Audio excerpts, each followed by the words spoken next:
Thanks for joining us once again. And the chairman of the Scientific and Technical Working Group on the Sustainable Fisheries Management Program, Professor Kobna Yankson, says the group is disappointed that Fisheries Ministry and Fisheries Commission settled on mid-May to mid-June as closed seasons for artisanal fishermen. The sector minister, Elizabeth Afolekwe, Wednesday justified the period of implementation, though it had been advised against the step. Listen to the minister's explanation in an interview with Kojo Yankson. It is towards the upwelling where the cold water from the bottom of the sea comes up, to the surface and provides greens or food for the fish to consume around July, August. So there's a lot of production of food, and then the fish also get pregnant and they spawn at that time, around July, August. It peaks in August, yes. So we would have chosen August, which is the best time for the close season. That is the peak of the reproduction season. But the fishermen themselves have chosen May, June. We reluctantly accepted this date because it has been very difficult trying to get the fishermen to accept to do the close season because they have festivals around the time where we chose to do the close season.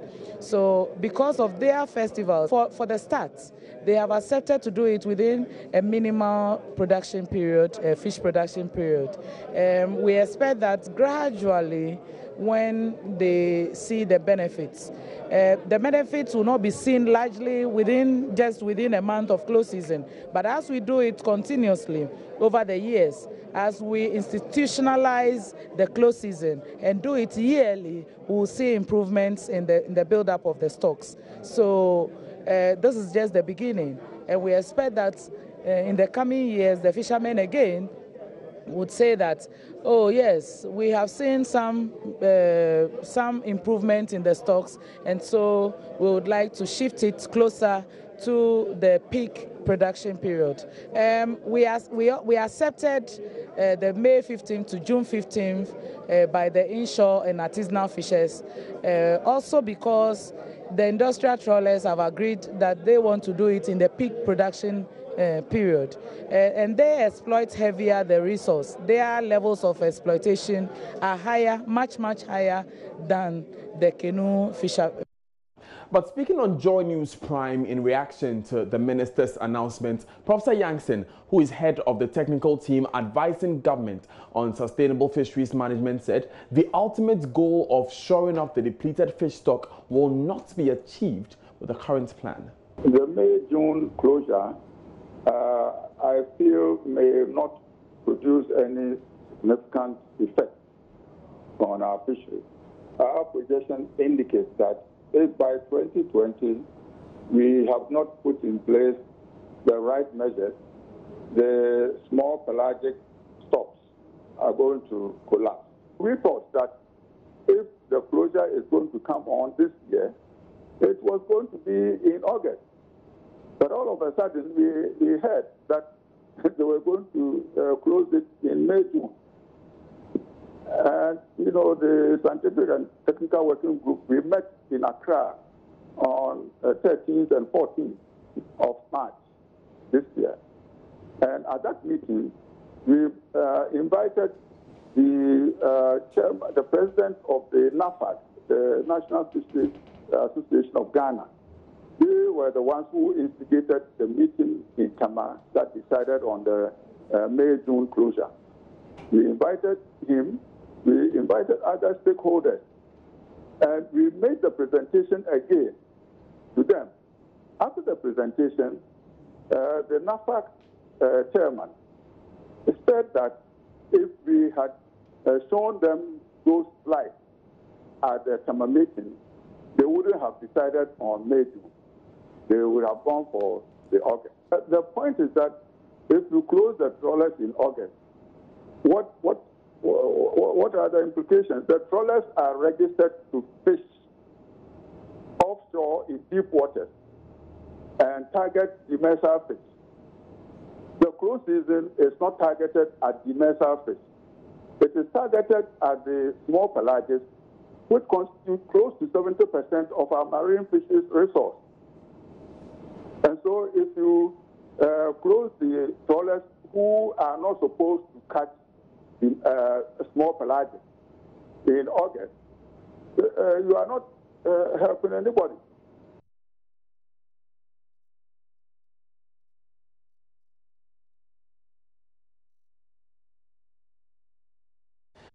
Short to the classroom now, and starting this September, pupils in basic schools will be assessed nationally at stages 2, 4 and 6. This is according to the Director General of the Ghana Education Service, Professor Kwesi Opoku-Amankwa. Speaking at a press conference in Accra to introduce the GAS's new curriculum and uniform, he stated the national assessment is only to help identify the weaknesses of the students and will not affect their progression on the academic calendar. He says the status quo where students were first assessed nationally during the basic education certificate examination is not a best practice. Maxwell Agbagba joins me with more. Maxwell, what explanation was given for this new system of assessment? Well, we were told by the Director General that the last time Ghana reviewed the curriculum was sometime in 2007. And the standard practice that the curriculum should be changed every 5 years. But that has not been the case. The last time we did that was in 2007. The Director General explains that the new curriculum, the key feature for the new curriculum would be that there will be national assessment, as you mentioned, at class 2, class 4, and then class 6. From P1, so from P2, P4, and P6 to ensure that the children's performance are being, properly tracked. What we have currently, there's only a national assessment during the basic education certificate examination, but that's no longer going to be the case. So, although there will be basic education certificate examination, there would also be a national assessment to see how the students are faring at class 2, class 4, and then class 6. Now, we also told that at KG... pardon me, Maxwell, can you speak up for a moment for me? Okay. At KG, we are told that the number of learning areas is also going to be reduced from 7 to 4, which are integrated into teams. However, this will be treated with more depth, we are told. We are told also that there will be greater emphasis on mathematics and English. At lower and upper primary, the number of subjects remains the same. However, there will be fewer concepts and more in-depth treatment of the concepts at each level. We are told that IME will be a stand-alone subject. French will also be, introduced at the upper primary. Well, among others, the Director General has also been addressing some issues of concern. One has to do with the viral pictures of teachers seen, writing examination questions on chalkboards. The Director General described this as over-dramatization. He says the over-dramatization is unnecessary. He says that starting next year, what is going to happen is that they are in the process of procuring printers to be sent to the various districts so that these schools would actually be using the printers to print their examination questions. He says that is going to be, a thing of the past. Another important issue that he touched on had to do with some concerns about steps that they are putting in place for the history of Ghana, especially. He says that a lot of people have this concern that the history of Ghana is not properly being taught in our schools. But the history of Ghana, he says, will be compulsory for each child henceforth from P1 to P6. History of Ghana will be compulsory. And this will be a standalone subject, Maxwell. Exactly, from P1 to P6. Right. Maxwell, thank you very much. I'm sure there are many more details that we will be briefing viewers on in later bulletins. But in summary, there's a new curriculum to be implemented from September. Among other changes, assessments will be done on grades 2, 4 and 6. Now, aggrieved customers of GN Bank moving to the financial sector now, and Gold Coast Securities Thursday morning demonstrated at WA, demanding the Bank of Ghana and Securities and Exchange Commission immediately facilitate the timely release of customers' monies. They also demand that Dr. Papakwesi Ndum and his managers should be arrested immediately to avoid what happened in the men's gold case. Families depend on this, my pension money, which I thought putting it there from time to time will help me pay my school fees and feed my family. And the money has been locked up for over 8 months now. I don't have access. Even my daughter went and delivered at the regional hospital, whereby she lost blood, they needed blood. I went to DM Bank in November, and I couldn't even withdraw money from my savings. So it actually cost me a lot. Even though because of other family members, I would have even lost that, my daughter. I want my money. We want our monies. All those who came out, there are some people who could not join us because of some other ill health. But all the customers, we want our money. So the promise was that by March 2019, they will pay us our monies. March ended, we went there, and there was no information for us. The most painful aspect of this issue is the silence nature of these companies, that they wouldn't even give us any information. And then the aspect of forcing members to go onto their new product that is not even approved by SEC. So we have come to this level that we have nothing to demonstrate, but to demonstrate to the nation that this is the issue that is killing us as citizens in the nation. Now, away from that, the Attorney General has laid before Parliament a bill on the disbanding of vigilante groups. The AG is asking the House to deal with it as a matter of urgency. The Speaker, Professor Mike Okwe, has referred the bill to the Constitution and Legal Affairs Committee to consider and report back to the House tomorrow if it should be treated with urgency. But Minority Leader Haruna Idrisu is kicking against the request for it to be dealt with as urgent business. Parliamentary correspondent Joseph Opoku-Gakpo joins me with more on this. Joe, what's the basis for the Attorney General's request for this being treated as a matter of urgency? Well, she indicates that this is something that, in fact, the government is committed to getting out. The Deputy Majority Leader, Adjoa Safo, is the one who sought to provide some explanation on how come they need this done under a certificate of urgency.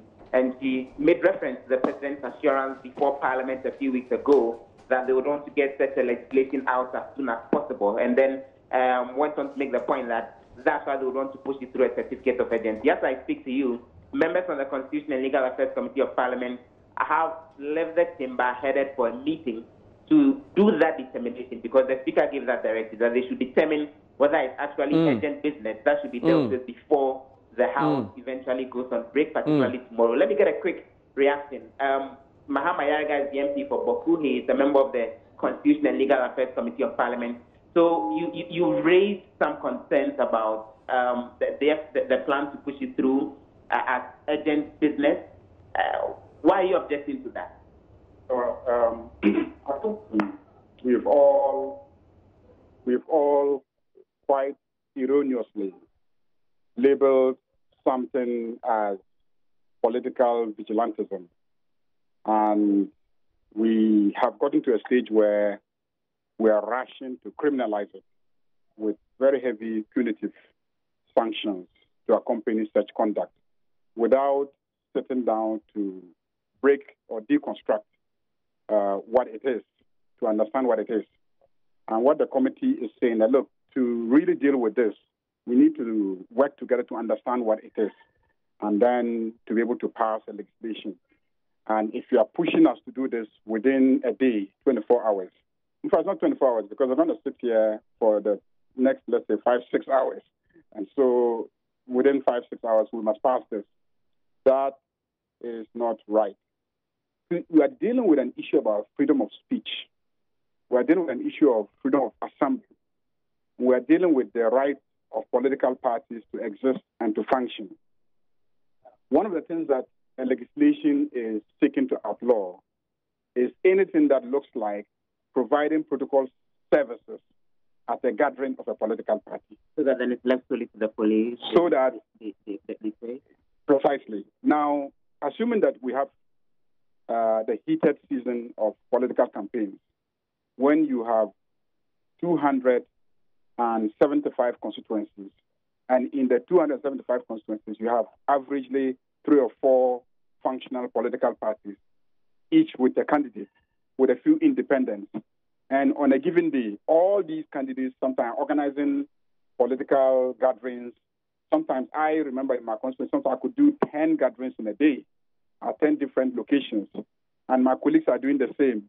And all the candidates are doing the same. And then we have presidential candidates. How is the police force of this country going to be able to provide protocol services at all these gatherings on a given day, that you will outlaw the effort of young people of a political party assisting to provide protocol services at those gatherings? So that's the reason why we think that we need to be given more time to look at it and not to rush. The president, once he brings it here, he has fulfilled his political promise that he's going to initiate. So he has initiated. The rest is for Parliament to take its time as the representatives of the people and craft a legislation that doesn't impinge on the freedom of movement, freedom of assembly, freedom to gather, freedom to engage in political parties, and freedom to express yourselves. Those are very fundamental freedoms that the Constitution guarantees. And just briefly, finally on the bill, I'm told it names some of the groups. Precisely, and to the extent that there's an attachment naming groups. We have the Hawks, the Invincible Forces, the Delta Force, Azoka Boys, Boys, Bulgar Bulldogs, and that have been mentioned, and you know, political party leaders are obliged to outlaw them, and if they don't, suffer a 5-year penalty. These are very serious matters that the president has done well bringing the bill, so he has finished in terms of the promise to initiate action. So I don't think that there's anything that he will suffer reputationally if the bill remains with us and we take our time to have it scrutinized and the appropriate enactment made so that we don't violate certain provisions of the Constitution. Mahama Yariga there, he's the MP for Boku and member of the Constitutional and Legal Affairs Committee. Joe, for a quick education to the public, if a bill is taken to Parliament on a certificate of urgency, how long is Parliament required to act on it? You have to give me a copy. Unfortunately, we would have to end that conversation with Joseph. There seems to be engaged by the Member of Parliament for Boko Central, and he is also with the Constitutional and Legal and Parliamentary Affairs Committee of Parliament.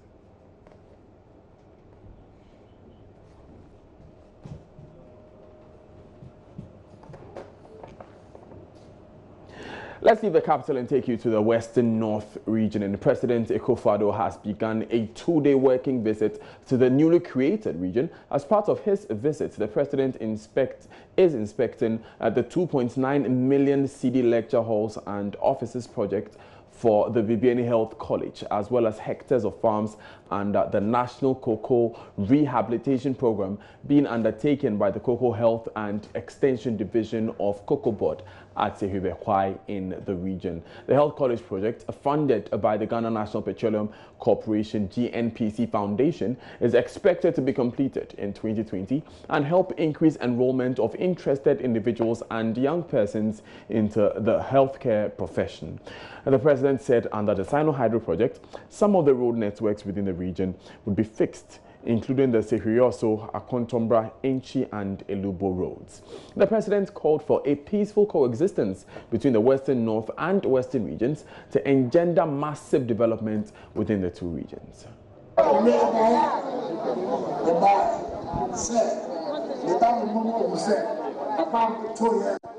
I want Nananum to know that your vote was not in vain.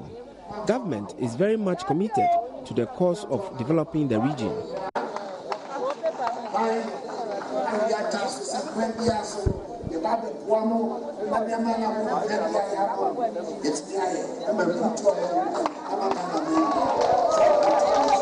Western North is not different from the Western region. and so the resources will be distributed equally.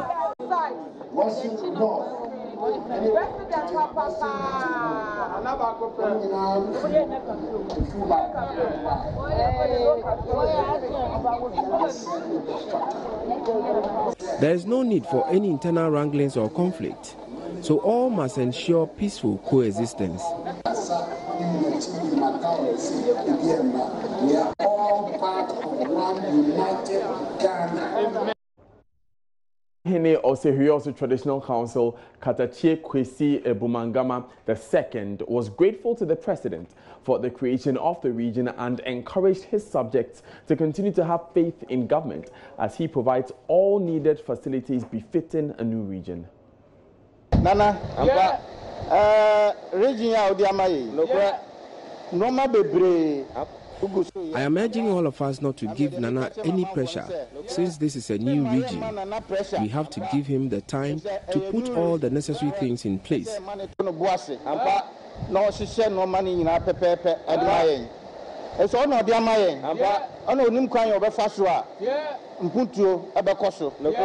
He knows the path to take to bring the needed development to this new region. What we need now is the construction of the Chima Osai-Kojo and Enchidadieso roads.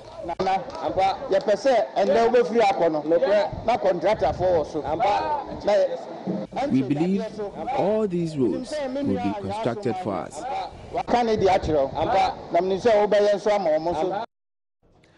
To another part of the country, and there's growing discontent among supporters of the governing New Patriotic Party over the leadership style of the party at the local level. This has led to some grassroots members taking drastic steps to get their grievances addressed.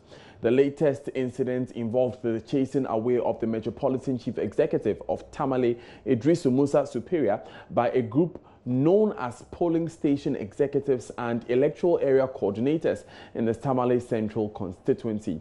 They accuse the Tamale mayor of sharing contracts with some regional executives while neglecting party foot soldiers. 400 projects received in the region under the Ghana Highway Authority, feeder roads, urban roads, Get Fund, and other Ministry of the Ministry of Special Initiatives since we came to power. The question we ask is, where are the projects? Executives and electoral area coordinators in the Tamale Central constituency deserve some respect and appreciation from the party hierarchy, from their hard work and risking their lives and lives of their spouses and dependents. By this, we collectively have resolved any party activities henceforth. We shall boycott the impending limited voter registration exercise and all other party-related activities till we are duly recognized. We are not fools. We are foot soldiers, not foolish soldiers. For everybody in the country. Businessmen are suffering in the country. Businessmen are suffering. Daily Square is a problem for people in the country. For instance, Daily Square is a problem for people in the country. People are suffering. The party boys are suffering. And we are the leaders of the party. And we are telling the government that you should come to our aid. Private sector is the engine of the boat. You should come to the private sector and look at the private sector very well. If not that, when the time is up, they will not see anybody. We have been sacrificing our lives, not even efforts, for the party. But at the end, we will thrown away like toilet rolls or just anything. When there is the need for us to come out to support the party to gain victory, that is where they come in again to look for us, to come and sacrifice and toil for them, only to receive nothing at the end. So have you made any effort? About that's 3 years now. We never called police station and said that we should come and having a meeting. It starts from 20. He never delayed that mistake. We hear that we are organizing ourselves here to voice out so that people will come out and help us. And he's now trying to come and confuse us. That's why we chase him away. All right, thank you so much. Away from party politics, aggrieved workers of Zoomlion Ghana Limited are calling on government to, as a matter of urgency, halt plans by the company to massively lay off beneficiaries in the Upper West region. The workers say the sanitation module of the Youth Employment Authority, YEA, is their main source of livelihood. According to them, they were called to the office for payment of their salaries, which had been in arrears for the past 7 months, only to be told that they have been laid off. Joy News' Upper West correspondent Rafiq Salam reports from Wa. The beneficiaries, numbering over 200, besieged the one municipal office of Zoomlion Ghana Limited. According to the beneficiaries, Zoomlion Ghana Limited have planned to have all existing beneficiaries of the sanitation model laid off. Some of these beneficiaries, in some cases, work with Zoomlion for the past 9 years. The outraged beneficiaries, who believe that they were politically witch-hunted, appealed to the government to halt the planned layoff. Lucy Lenjimbu has 4 children. She has been working with Zoomlion Ghana Limited for the past 8 years. They are owing us 7 months, but they want to pay us for 5 months. Since you are laying us off, why won't you pay all? So MPP, are you asking us and our children to go and chew grass? If God really exists and you have mishandled us this way, you will be defeated in the 2020 polls. Baba Jabuni is a beneficiary from Chere, a community located at the outskirts of the one municipality. He has 7 children and a wife. He does not understand why the existing beneficiaries should be laid off to make way for new recruits.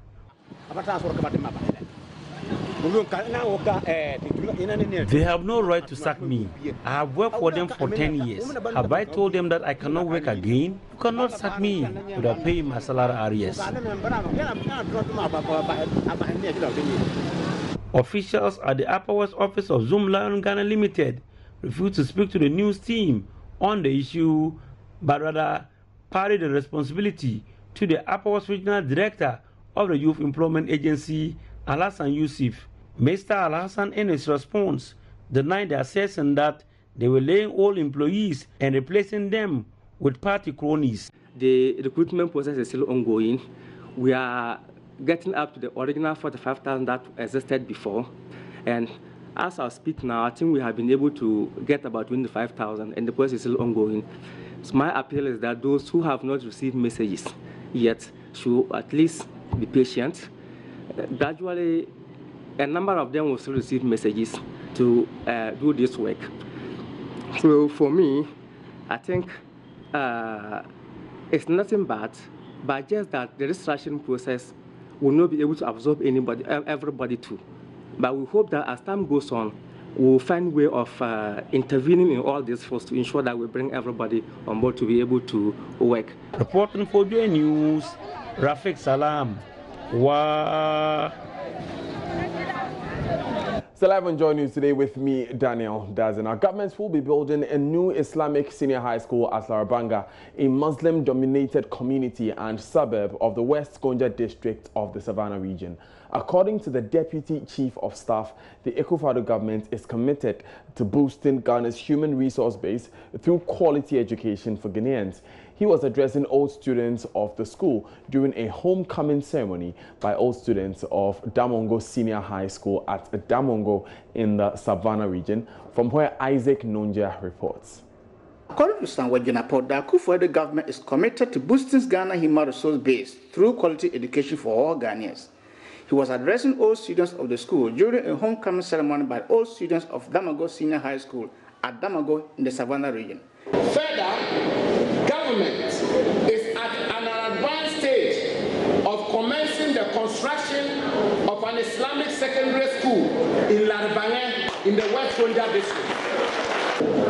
Indewura Jakpa Secondary School will also be a proud beneficiary of this program.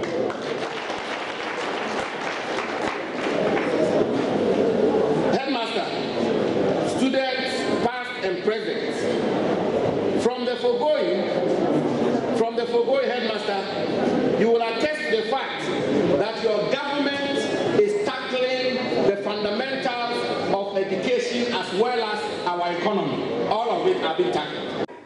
Chief of Staff further revealed government plans to end the double-track system in the country and improving the infrastructure needs of both Idewura-Japa and Damago Senior High Schools in the region. I'm happy to report that as from September 2019, all secondary school students from SHS 1 to SHS 3 will be beneficiaries of secondary education free from any charges, fees, or bills of any kind. This will constitute the full implementation of the free senior secondary school policy. This will make our country a proud member of the League of Nations such as the United Kingdom, United States, France, Estonia, Brazil, Argentina, Greece, Turkey, Cuba, and the list goes on.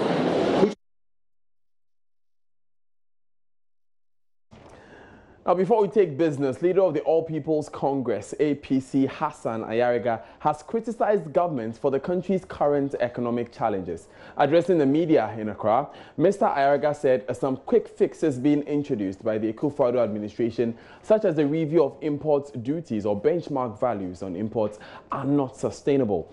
Joshua Smith has more in the following report. According to the APC leader, government's failure to prioritize agriculture, which is the bedrock of the economy, is a major cause for concern. Ghana has the land size, but we are unfortunately not making good use of our large land size. We still haven't seen the need to embark on extensive mechanized farming. Our farmers are still overly reliant on natural rains for their farming activities. The best for our economy is agriculture. It's the bane of development of developing nations. Even developed countries still find the need to invest heavily in agriculture. We are not supporting or encouraging our farmers enough. Until we find it prudent to reward and honor our farmers and stop worshipping our politicians in V8, we will continue to be in problems. He said the administration had also failed to protect citizens. MPP party in opposition under Nana Addo, the current president, campaigned on various promises to change the Ghanaian people and the country at large. Today, the story has changed. The reverse is happening. Ghanaians are now subjected to suffering, crying, assaults, kidnapping, terrorizing, political insecurity, shooting, corruption, vandalizing, and beatings. The APC find it very difficult to believe in what Ghanaians have been subjected to. Today, various stakeholders, institutions, opinion leaders, Christian and Muslim Brotherhood have become silent about the current happenings in Ghana. Mr. Ayariga added, even though Ghana is touted as a beacon of democracy, the freedom of speech of its citizens is under serious attack. Despite Ghana being touted as the beacon of democracy, our freedom is under serious attack, and we dare not speak. Mr. President, if you are listening, Mr. President, I mentioned it twice, we are now spectators and not citizens. We are only watching you because we are scared of our lives. Nobody wants to die because you said all die, be die, and we don't want to die. Lift your all die, be die, and let us live in peace and harmony. The APC leader says Ghanaians must stand up for their rights. A report by Joshua Smith for Joy News. Still live on Joy News today with me, Daniel Dazi. Emmanuel Abuaji brings us business in a second, and he'll be telling us how the International Monetary Fund, IMF, is projecting marginal growth in the country's debt-to-GDP ratio for this year, the slowest in recent years.